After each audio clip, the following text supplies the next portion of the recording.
இந்த கொடிமையை அப்படி போட்டுட்டு பத்துறது நின்று போச்சுன்னா போட்டு இன்னும் கொஞ்சம் கற்பூரம் போட்டால் இன்னும் கொஞ்சம் நல்லா பற்றிக்கும். நல்லா காஞ்ச கொட்டாங்குச்சி இது நிறைய இந்த மாதிரி யூஸ் பண்ணதுனால கருப்பானது. இதை காஞ்ச கொட்டாங்குச்சியில் வந்து மஞ்சள் சந்தனம் வச்சுருக்கேன். அதுக்கப்புறம் வந்து கம்ப்யூட்டர் சாம்பிராணி, 4-5 கற்பூரம், கட்டி சாம்பிராணி, அதுக்கப்புறம் ஒரு 4-5 மிளகு, காஞ்ச மிளகா போடலாம் ஆனால் ரொம்ப நெடி வந்துடும் வீடு. அதுக்கப்புறம் இதில் வந்து குங்கிலியும் அதுக்கப்புறம் வந்து வெண்கடுகு, அப்புறம் வந்து இந்த கல்லுப்பு.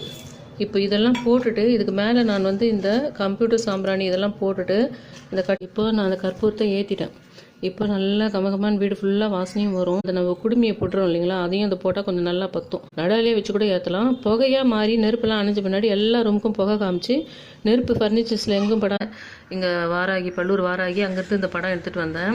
இதுக்கு வந்து அசைவம் சாப்பிடாதவங்க, அசைவத்தை படைக்கிறதுக்கு விருப்பம் இல்லாதவங்கலாம் கூட நீங்கள் இந்த மாதிரி பீட்ரூட் அல்வா மெயினாக செஞ்சு தொடர்ந்து ஒரு 5 தேய்பிரை பஞ்சமிக்கு வச்சிங்களன்னா பெரிய மாற்றங்கள்